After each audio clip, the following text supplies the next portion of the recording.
आज तो इस मोची को नहीं छोड़ूंगा। अनिका, किधर है तुम? 2 घंटा इसने मुझे एयरपोर्ट पे वेट कराया, छोड़ूंगा नहीं आज इसे। कुणाल की आवाज सुनते ही कामिनी डर गई। वो नहीं चाहती थी कि कुणाल अनिका का ये बदला हुआ रूप देखे। कुणाल कुणाल कुणाल कुणाल अंदर मत जाओ। I mean, उस मोटी के मुंह लगकर आज का दिन अपना मूड मत खराब करो प्लीज। समझती क्या ये लड़की अपने आप को? 2 घंटे तक एयरपोर्ट पे धूप में खड़ा किया इसने मुझे। इसे तो कुणाल, वो दरअसल तुमसे मिलने पर शर्मा रही हो।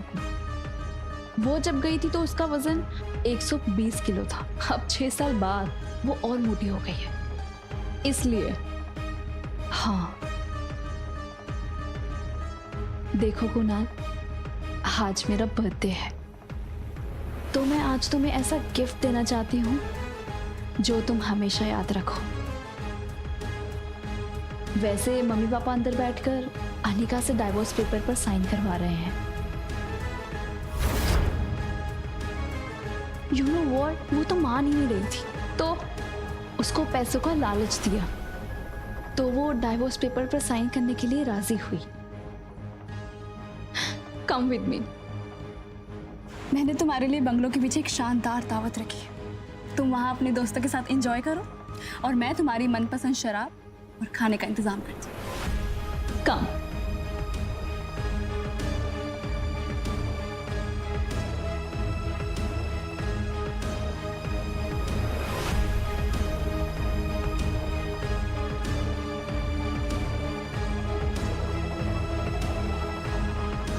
उसी वक्त कुणाल के फोन पर उसके ड्राइवर राजू का मैसेज आया, जिसमें लिखा था होटल पैराडाइज इंटरनेशनल। मैसेज पढ़कर कुणाल के चेहरे पर तुरंत ही एक स्माइल आ गई।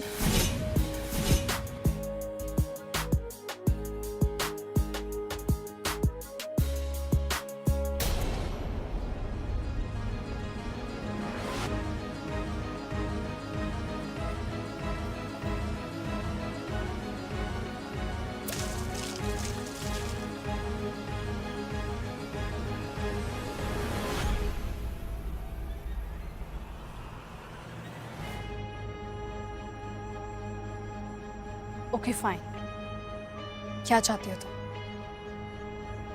छोटी बहन हो तुम मेरी, बस इतना कहूंगी कि ये कुणाल के पीछे पागलपन ठीक नहीं है।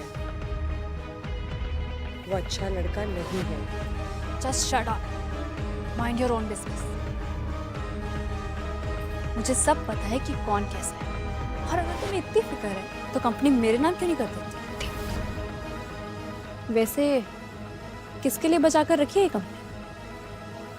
अपने यार के लिए या अपनी नाजायज औलाद के लिए?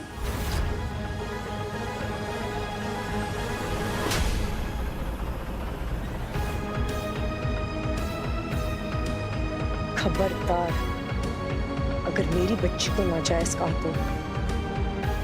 अनिका गुस्से में निकल गई। तभी वहां भागते हुए प्रीति आई।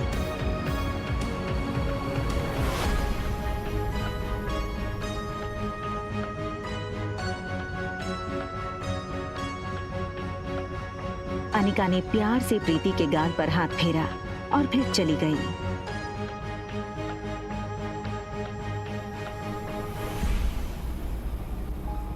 अनिका दुनिया में हर चीज से लड़ सकती थी, मगर कोई उसकी बेटी को नाजायज कहे, ये उसे बर्दाश्त नहीं था। किसके लिए बचा कर रखी है कंपनी? अपनी नाजायज औलाद के लिए। लेकिन इसके साथ ही उसके पास इस बात का भी कोई जवाब नहीं था कि रिया का बाप था कौन। अनिका आज तक उसकी जिंदगी की इस सबसे बड़ी पहेली को सुलझा नहीं पाई थी। वो ये सब सोच ही रही थी कि तभी अचानक उसे कुछ याद आया। अनिका ने अपनी फार्मा कंपनी के पुराने वफादार मैनेजर मनोज को फोन लगाया। Hello uncle. आज इतने सालों बाद कंपनी की मालकिन ने इस मुलाजिम को याद किया। एक्चुअली बस ये पूछना था कि कंपनी ठीक तो चल रही है ना? बेटा बस यूं समझ लो, डूबती नाव में बस छेद पकड़ के बैठा हूँ। फिर भी सालाना 4-5 लाख का प्रॉफिट हो जाता है, जो मैं गौतम जी को भिजवा देता हूँ। अगर तुम चाहो तो अगली बार से तुम्हें भेज दूँ। नहीं नहीं अंकल, उसकी कोई जरूरत नहीं है। आप अपना ख्याल रखिएगा।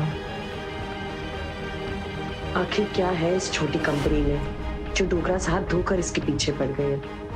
पहले मेरे जरिए ये कंपनी हड़पने की कोशिश की और उसी के चलते कुनाल से मेरी शादी करवाई, और अब कामिनी के जरिए ये कंपनी पाना चाहते हैं। लेकिन क्यों? तो कंपनी मेरे नाम क्यों नहीं करती? होटल की तरफ टैक्सी बढ़ी रही थी कि तभी अनिका को याद आया कि उसने अपनी बेटी को एक प्रॉमिस किया था। मम्मा जल्दी वापस आ जाएगी और आते हुए ना आपकी फेवरेट चॉकलेट आइसक्रीम ले आएगी, ठीक है?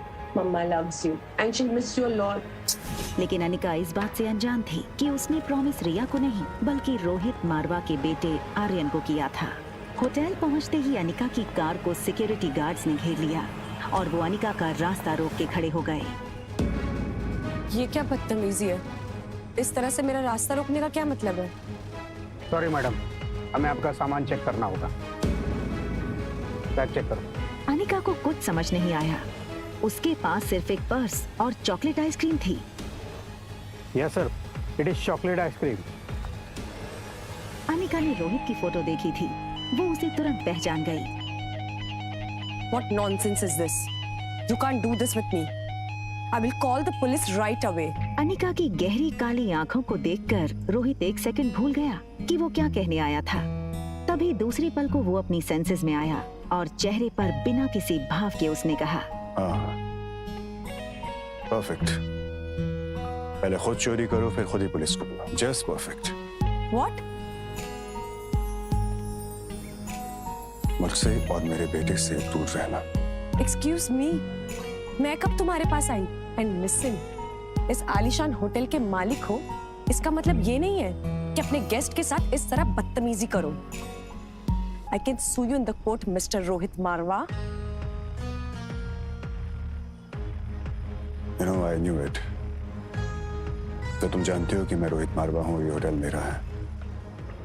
I'm sure तुम ये भी जानती होगी कि मेरे परिवार वाले मेरी शादी करवाना चाहते हैं, लेकिन मुझे मेरे बेटे के लिए सौतेली माँ नहीं चाहिए।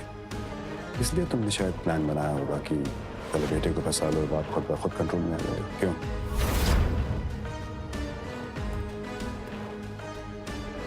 Just stay away from my son. Right?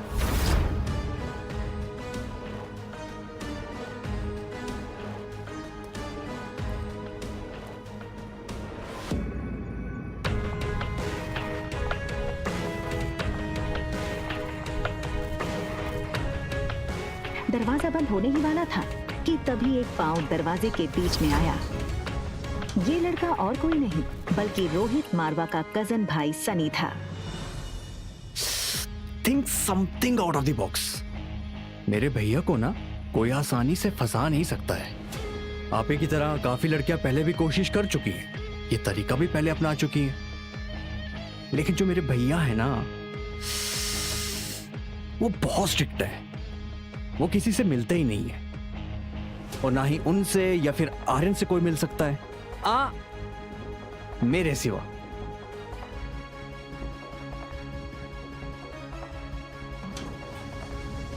दूसरी तरफ गुलेरिया हाउस में पार्टी लगभग खत्म हो गई थी। आई एम सो हैप्पी कि कुणाल ने आज की पार्टी एंजॉय की। कंग्रेचुलेशंस बेटा। आज कामिनी के बर्थडे के मौके पर मेरी तरफ से तुम दोनों के लिए तोहफा। Thank you very much. बहुत जल्द हम तुम दोनों की शादी पक्की कर देंगे।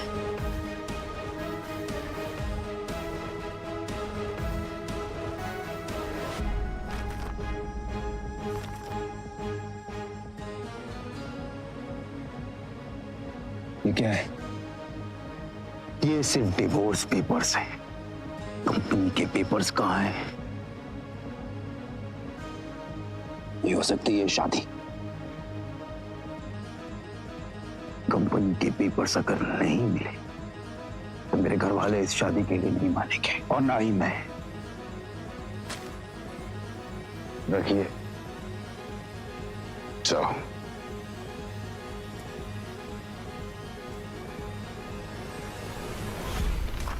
दिल मिलाई अनिका को ये समझ नहीं आ रहा था नीचे लॉबी में उसके साथ क्या हुआ और क्यों हुआ। उसने होटल बदलने का मन बना लिया और रिया को लेने बेडरूम में गई, पर रिया को इस तरह देखकर अनिका का गुस्सा एक सेकंड में शांत हो गया। वो रिया के माथे को चूमती है।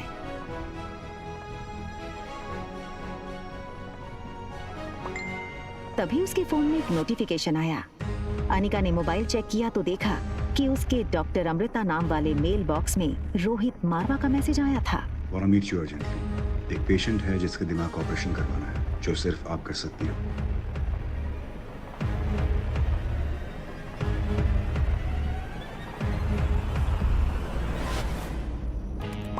दिमाग का इलाज पहले आपको करवाना चाहिए। वहाँ रोहित डॉक्टर अमृता का मैसेज पढ़कर शॉक हो गया। रोहित को समझ नहीं आया कि डॉक्टर अमृता जैसी बड़ी न्यूरोसर्जन उसे ऐसे क्यों कह रही थी। रोहित ने अपनी कंपनी के आईटी हेड सैम को फोन लगाया। Hello Sam. Yes, sir. Is there anything I can do for you, sir? Yes, मेरे ऑफिशियल मेल अकाउंट पर अभी डॉक्टर अमृता का मेल आया है। पता करो वो मेल की लोकेशन कहाँ है। बस give me some time. Yes son. भैया भैया जल्दी आइए, आर्यन को कुछ हो गया है।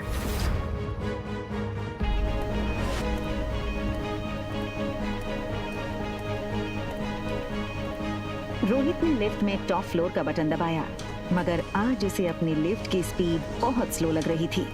आर्यन पर जरा सी तकलीफ आए तो रोहित बर्दाश्त नहीं कर सकता था।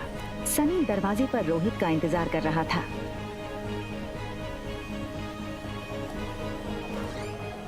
ऐसा क्या देख लिया रोहित ने जिससे वो हैरान रह गया? क्या हुआ था आर्यन के साथ?